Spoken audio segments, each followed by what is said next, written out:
I thought I was too old for treasure hunts. Turns out, I was too young. Hold still or I'll cut your arm off. My neighbors froze at the bottom of our driveway at the end of their evening walk. They glared at us through the big garage door as my dad hacked through my pink arm cast with a rusty saw blade. Beads of sweat rose to the surface of his bald head. He refused to change the dull blade. Stubborn man. Ew, it stinks, I told him. How could you tell? He laughed as the cast split open. I still can't wrap my head around how you broke your arm while you were sitting down. My arm emerged from its cocoon after 4 months of hair growth and stench acquisition. Well, maybe you can wrap this around your head. I ripped off the cast and ran my stinky hand over his smooth scalp. Maybe you can go jump in the shower, he said, peeling my palm from his forehead with his thumb and forefinger as if he were holding a dead rat by the tail. I strutted into the house and shouted the final word through the closing door. You wish you could stink this good? My mom listened to oldies and sang along while mopping the kitchen floor. Her waist wiggled to the rhythm of the bass as she backed up around the perimeter of the room. She cornered herself into the last dry tile of the floor and started wailing into the mop handle like it was a microphone. Mom! The music was too loud. Mom! Hey, you got your cast off! Congrats, baby! She raised her arms in celebration. I'm gonna take a shower! She dropped the mop. The terror on her face threw me for a loop. Her hands placed gently on her cheeks and her jaw hung wide open. Voluntarily? She quivered. Very funny. If I rolled my eyes any harder, they'd get lost in the back of my skull. She started singing again as I headed up the stairs. Singing is most likely not the right word for it. Ooh, off she goes, up to the shower, to save my nose, scrub your feet, wash your toes. And just like that, my eyes were gone forever. I closed the bathroom door behind me and escaped the scent of cake and cleaning supplies. Today was my 16th birthday, and my friends and family were all coming over to celebrate the fact that I survived this year. Barely. I really stressed my parents out a few months ago after the accident. The doctors said I probably wouldn't make it, and if I did, I wouldn't be anywhere near the same person I was. We had gotten into a vicious wreck. A trucker fell asleep at the wheel and ran us off the road one evening. I was readjusting my seatbelt and had just unbuckled it for a split second when it happened. My dad swerved to avoid the giant semi-truck, and we ended up in oncoming traffic. I flew past my parents in what seemed like slow motion before crashing through the windshields. Yes, both of them. Ours and the one belonging to the family we struck head-on. Between the glass and the body of the mother in the other vehicle, my momentum was slowed tremendously, allowing my organs to remain intact, and my brain bleeding to be limited to an amount that only cost me 4 days in a coma. You know, one of the doctors hovered over me while I was regaining consciousness. Not even God is capable of a miracle like this. I took it as a compliment. It felt so good to scrub my arm with soap and hot water. It felt even better to shave them both. I felt like a lopsided weirdo, with one arm looking like a mythical creature that roamed the woods, leaving traces of giant footprints in the mud. I opened the window, allowing the cool evening breeze and hot steam to spiral around me as I listened to the front door slam below me. I wiped the condensation from the mirror. Not too shabby for a girl who was once dead for 6.5 minutes. The scar that the stitches left above my eye was healing up quite nicely. I hurried to dry my hair so as not to keep my fans waiting. Something funny happens after you die. People love you more. You love people more. You love more people. You love everything more. Even the carrot cake your mom insists is your favorite. I'm honestly not even sure I've ever had it. The vacuum was still running as I made my way down the stairs. Typical this woman, I thought. She doesn't stop. I entered the living room and there were balloons everywhere. Streamers that said, "Happy birthday," and "Congratulations, you made it." Oh wow, I thought to myself. I can roll my eyes back even further than I thought. The obnoxious suction of the vacuum caught my attention. It stood in the middle of the room, but no mother was attached to the handle. I looked around the house, and there was no one in sight. I checked the kitchen. It's clean, I thought, free of dirt, scum, and even people. It smelled nice though, and my cake was sitting on the counter, unfrosted. I searched the rest of the downstairs. I considered the idea that everyone was hiding, waiting to jump out and surprise me. I knew they were coming, but I know my family. They're an odd bunch. The garage was open, and the hacksaw was lying on the floor. It was dark now, so I pushed the button to close it and stepped inside. Just as the door was closing behind me, the garage door stopped midway and started another ascent. It does that if something gets in the way of the sensor. I peeked my head through the crack in the door, expecting to see my dad. Nothing. I hit the button again, and this time watched the door drop all the way down. I rushed over to the vacuum and flipped the switch. Without that annoying suction, I was able to hear my own thoughts again. I could hear some commotion coming from upstairs as well. I didn't even check up there. I was embarrassed that I was starting to get a little scared. The bathroom light was still on. None of the other rooms were lit up. My room was still dark and as messy as ever. My parents' door was shut and nothing but darkness crept out from under it. I decided to check it out anyway. I opened the door just enough to check their room off the list.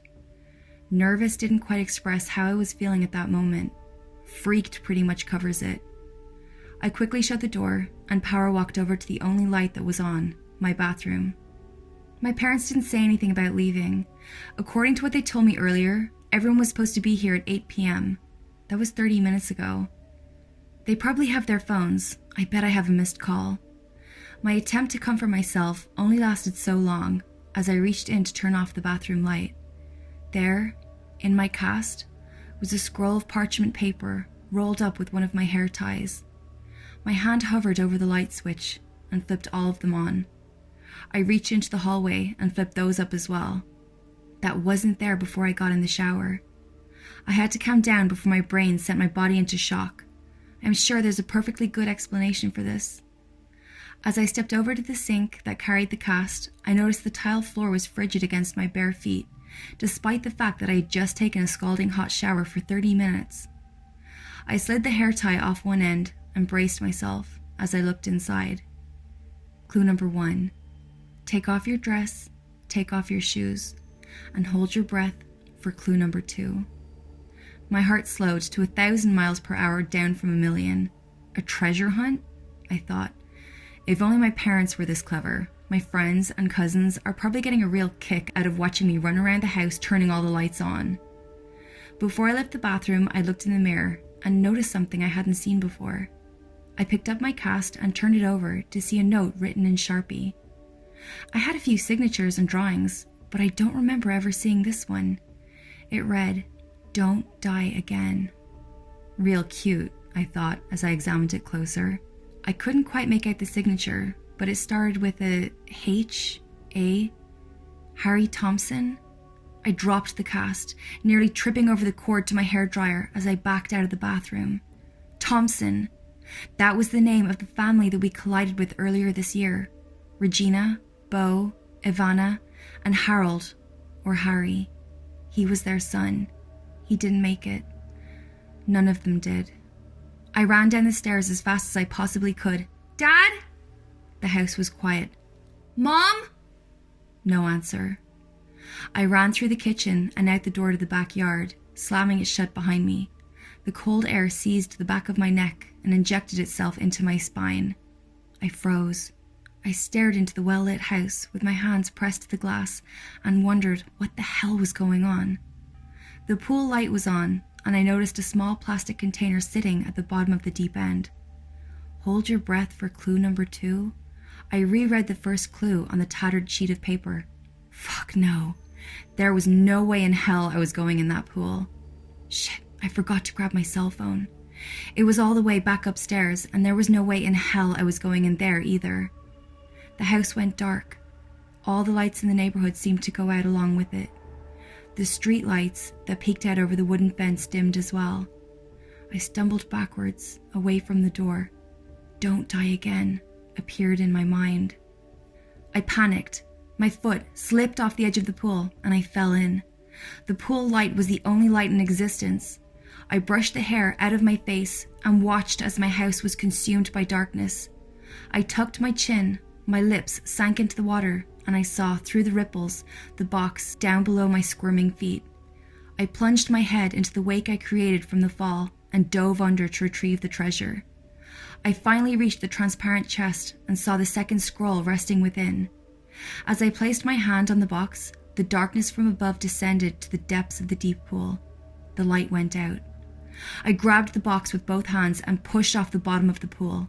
I kicked and kicked and kicked, but the surface seemed further than I remembered, further than what seemed to be in the realm of possibility. I let go of the container with one hand so I could paddle as well. I should have reached the top by now. I panicked. I kept paddling. My air was running low. It was so dark I couldn't see which direction I was swimming. I knew I was swimming up. I had to have been. I'm swimming up, right? I let go of the box completely and gave every last bit of paddle I had left. My body nearly gasped for air instinctively as I exerted all of my energy. I didn't even scrape the surface. It's never ending. I was coming to the realization that I wasn't going to survive. I had no fight left in me. My body failed well before my mind. I was feeling lightheaded. I refused to drown before I passed out. I sank faster and faster, and all of the air escaped from my body. My heart thumped louder and louder the deeper I went. My eyes felt like they were going to pop out of their sockets. The immense pressure in my head was taking over. It didn't matter. It was over. My toe touched down on the box. I'm getting close. My mind began to fade. My body crashed down onto the concrete with all of gravity's force as a massive wave of chlorine poured down on top of me. I choked, gasping for every ounce of air I could wrap my mouth around.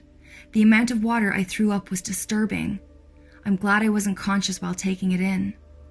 I startled myself thinking about what had just happened, and my eyes shot wide open. I was lying on the ground at the edge of the pool. I survived? The clear box with the resting scroll was lying about a foot from my face. How am I alive? I got up to my hands and knees and opened the waterproof chest. The roll of paper was held in place, not with a hair tie, but with hair. A lock of hair wrapped around the perfectly dry scroll. A lock of wet hair. A lock of my hair. I slid the lock off one end and unraveled the paper. A dim light crept over my shoulder and lit up the clue. It read, Clue number 2. In order to solve clue number 2, bury the man who's looking at you. I spun my head around and faced the light. It was coming from my parents' bedroom. Peering through the blinds was the silhouette of a man, standing motionless in the second-story window, watching me, waiting. Dad?